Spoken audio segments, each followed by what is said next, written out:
영상 먼저 보고 가시죠. 너무 차이나고, 그리고 잘난 사람, 못난 사람은 너무, 그러고, 무시하고. 항상 없는 사람 없어요, 솔직히. 하루에 뭐, 솔직히, 우리, 서민 같은 사람들은 몇백만 원 벌기 힘듭니다. 근데 하루에 그렇게 쓰는 사람들 어마어마하게 많더라고. 나는 그런 사람들만 상대했습니다. 약자는 안 건드렸습니다. 더 주기 싶었는데 못 주겠으면 하나님 며칠 뿐이에요. 그래요. 예. 그걸 못 잃으세요. 돈은 놈 무시한 것. 압구정된 야타족들. 내 손에 못 죽여서 시작도 못하고 간게 한이 되고. 이 영상 혹시 기억하십니까? 우리나라에서 잔혹한 사례로 유명했던 지존파. 그게 지존파의 인터뷰 장면이었죠. 이건 30대들만 알 것 같아요. 어린 친구들은 잘 모를 수도 있을 것 같아요. 자, 이 사진은 굉장히 유명해요. 뭐냐면, 그 지존파에 속해져 있던 그분들이 이렇게 살인을 저질러 놓고 되게 당당하게 인터뷰를 하면서 약간의 미소까지 보이는 그런 사진입니다. 이분은 지존파 두목은 아니었고요. 이분이 지존파 두목이었어요. 이거 실제로 인터뷰 사진인데요. 한 인터뷰에서 전두환 노태우는 무죄인데 왜 내가 유죄야? 라는 말을 하기도 했었죠. 자, 과연 지존파는 어떤 사람들이었을까요?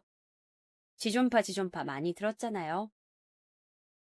자, 지존파 조직원을 먼저 소개합니다. 이게 제가 여러분이 보기가 편해서 이렇게 가져왔어요. 좀 익살스러운 그림이긴 하지만요. 자, 1993년 4월 전라남도 한평구 대동면에 포커판이 있었는데 거기서 두목 26살 김기환이 학교 후배들을 모읍니다. 그게 당시에 강동은, 김현양, 그리고 강문섭, 백병옥, 그리고 송봉은까지 있었어요. 요렇게 모아가지고 당시에 그 대학 입시 부정 사건에 대해서 서로 의견을 내기 시작하죠. 돈으로 어떻게 대학을 보낼 수가 있냐, 이게 그럼 돈 없는 사람은 대학을 어떻게 가라는 거냐, 들끼리 얘기를 하다가 부유층에 대한 증오를 행동으로 옮기자는 것의 뜻을 같이 하게 됩니다. 그러면서 자신들을 지존파라고 이름 짓게 되고 범죄 조직으로 조직하게 되죠. 자, 이들한테는요, 행동 강령이 있어요. 자, 좋은 자료들이 많아서 제가 가져왔는데, 자, 먼저 돈 많은 자, 그리고 빽 있는 자의 것을 빼앗는다. 라는 게 그들의 어떤 강령이에요. 돈 많은 자를 저주한다. 그리고 그들을 죽인다. 그리고 10억을 모을 때까지 범행을 계속한다. 라는 목표로 그들이 서울 강남의 현대백화점에 고객 명단을 입수합니다. 그러니까 자주 오는 고객 명단이겠죠. 그래서 그게 약 1200여 명이 정도가 됐는데 이들을 범행 대상으로 삼으려고 했어요. 아까도 인터뷰에서 들으셨겠지만 지존파 조직원들은 야타족, 오렌지족, 소위 국내에서 서울, 강남, 여기에 부유층으로 이렇게 금수저들이라고 일컬어지는 사람들에 대한 증오심이 가득했고 이들에 대한 살인 계획을 세우게 됩니다. 아니, 돈 많으면 무조건 죽어야 되나요? 그쵸? 여러분, 사실 우리도 돈 많은 사람은 이렇게 부정적인 의견을 우리도 할 수 있죠. 근데 그게 사례로까지 이어지진 않아요, 일반인들은. 쟤 돈 많대. 이 정도야 우리도 할 수 있는 감정이겠죠. 자, 그래서 어떤 일이 벌어지냐면 이게 지존파 조직원들인데요. 다 있는 건 아니고요. 자, 1993년 5월부터 11월까지 범죄를 위한 도구와 아지트를 마련하기 위해서 다 같이 대전의 건설 현장에서 막노동을 하면서 자금까지 모읍니다. 그리고 돈을 모아서 전남 영광에 있는 한 아지트를 마련하게 돼요. 이 아지트는 겉으로 봤을 땐 평범한 집이에요. 그런데 밤에는 중장비를 여기다 동원해가지고 몰래 지하실을 만들었어요. 그리고 거기에 창살 감옥의 소각장까지 설치합니다. 이게 그곳에 있었던 집안의 구조라고 알려져 있어요.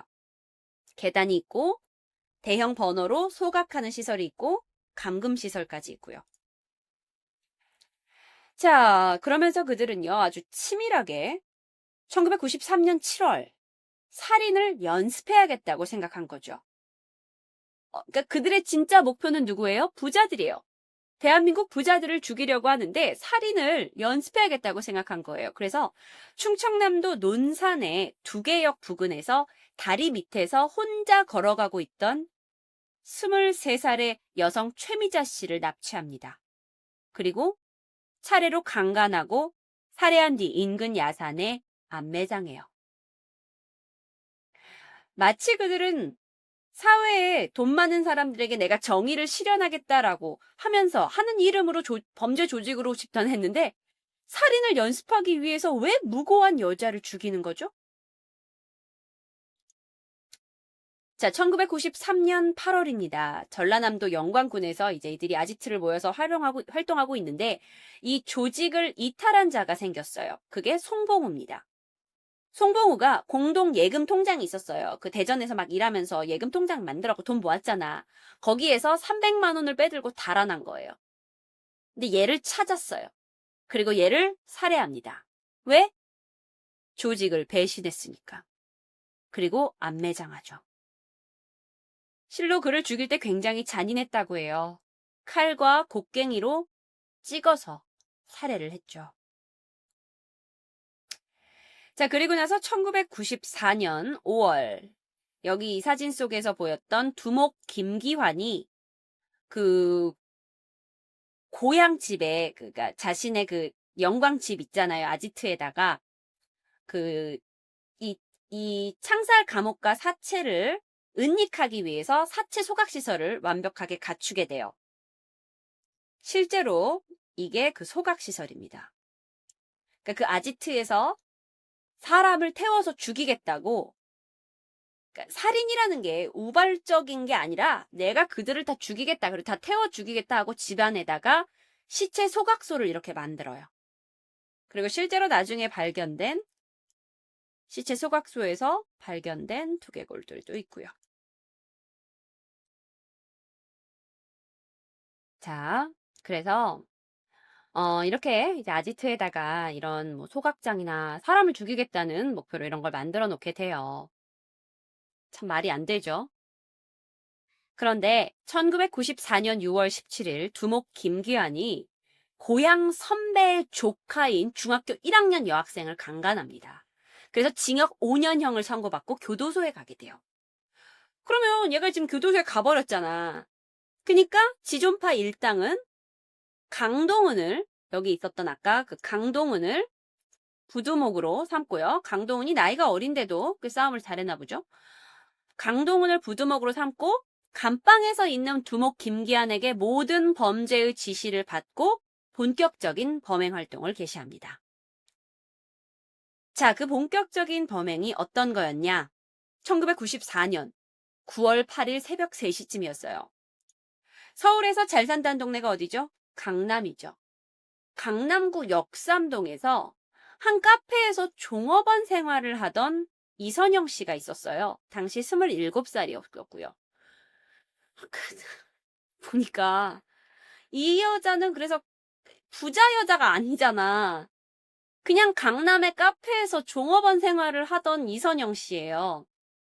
근데 이 사람이 알고 지내던 이제 약간 애인 좀 되는 이종원 씨의 승용차를 타고 두 사람이 경기도 양평 양수리로 드라이브를 하러 가게 됩니다. 그런데 두 사람이 드라이브 하다 갑자기 차가 한 대 이 둘 앞에 멈춰요. 그리고 지존파가 나오게 됐고 그들은 이 두 사람을 아지트로 납치하게 되죠. 당시 차를 운전하고 있던 이종현 씨가 차를 급정거하고 그 운전수한테 항의를 하려고 차에서 내렸는데 이미 차에서 앞뒤로 차를 막고 건장한 사람들이 뛰어내려가지고 이종현한테 가스총을 쏘고 입과 눈을 테이프로 다 가립니다. 그리고 이선영 씨 여자도 테이프로 입을 다 가리고 눈까지 가리게 돼요. 그리고 이 둘은 지존파의 아지트로 납치가 됩니다. 그러니까 그들은 뭐 눈과 다 가려져 있으니까 어디로 가고 있는지도 모르는 거예요. 자, 그리고 이 아지트의 지하의 철창 안에 감금돼요. 자, 지존파 일당은요, 이선영을 쇠파이프로 협박합니다. 그리고 막 우유도 주고 빵도 주고 그랬대요. 그러면서 막 신문하고요. 그리고 나서 너무 슬픈 일이지만 차례로 이선영을 성폭행했다고 합니다. 뭐 이런 얘기도 있어요. 이선영한테 뭐 뺑키통 야인 뭐 이런 거 있잖아요. 이런 무의 책을 막 던져주면서 너 이제 우리랑 같이 지내려면 이런 책 많이 읽어둬야 된다. 이런 얘기까지 했다고 하고요. 자, 지존파는요. 자신들이 납치해온 이종영과 이선영에게 그날 대량의 소주와 맥주를 강제로 먹입니다. 그러면서 야, 막 신문을 하는 거죠. 어디 출신인지. 근데 신문에 보니까 둘 다 돈이 없는 거야. 둘 다 부자 출신이 아닌 거야. 근데 우리 얼굴은 다 봤잖아. 살려둘 순 없잖아. 그래서 소주와 맥주를 잔뜩 먹이고 야, 음주운전으로 죽은 걸로 해줄게. 한 거죠. 근데 이때 이제 이선영이 여자가 자기만 살려만 주면 뭐든지 하겠다고 예언을 한 거예요. 그래서 이선영은 살려주기로 했어요. 자, 결국은 이제 나머지 멤버들은 같이 데려왔던 이종현을 죽이기로 하고 그를 비닐로 씌우고 목을 졸라서 살해합니다. 근데 이때 여기 있던 이선영이 옆에 있었잖아요. 그 남자, 자기와 같이 납치되어 온 남자의 목을 조르도록 강요해요. 너 살려달라며. 이 남자 목 졸라봐 그럼. 그럼 살려줄게. 그래서 이선영 씨는 강요에 의해서 목을 조르게 됩니다. 9월 10일 이종현의 시신과 훔친 차를 절벽으로 떨어뜨리고 음주사고로 위장합니다. 그분 트라우마 대박이겠네요. 제가 조금 이따 그분 이야기도 조금 해드릴게요. 자, 그 사건이 있은 후 1994년 9월 13일 날 경기도 성남시에서 중소기업을 운영하고 있던 소윤호 박미자 부부가 귀가하는 길에 지존파에게 또 납치가 됩니다. 이 두 부부는 협박을 당해서 돈 1억 원을 뺏겨요. 그런데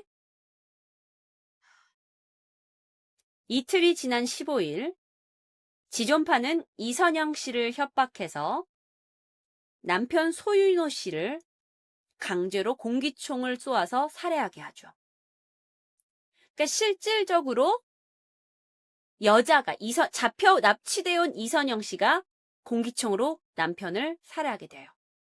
그리고 부인 박미자 씨는 지존파 멤버들이 칼과 도끼로 무참하게 살해합니다. 이 와중에 여기 김현양이거든요, 이게. 이 사람이 김현양이에요. 제정신 아닌 것처럼 생겼죠? 김현양은 이 부인 박미자 씨의 시체에서 인육을 도려내서 먹었다는 이야기가 있어요. 그리고 그 인육을 도려내서 그걸 이선영 씨에게 줬대요. 그런데 이선영 씨는 거부했고 인육은 김현양 이 사람만 먹었다는 이야기가 있습니다. 지존파는 그 두 부부를 죽이고 나서 자신들이 그 아지트에 준비해뒀던 이곳에다가 소각장에다가 사체를 소각했어요. 그런데 일반 마당에서 사체를 소각하게 되면 냄새가 나잖아요. 이상한 냄새가요. 그래서 앞마당에서는 바베큐를 막 한 거야. 그래서 고기 냄새가 더 나도록. 맛있는 고기 냄새가 나도록. 그렇게 해서 사람을 태우는 냄새를 지웠다고 합니다.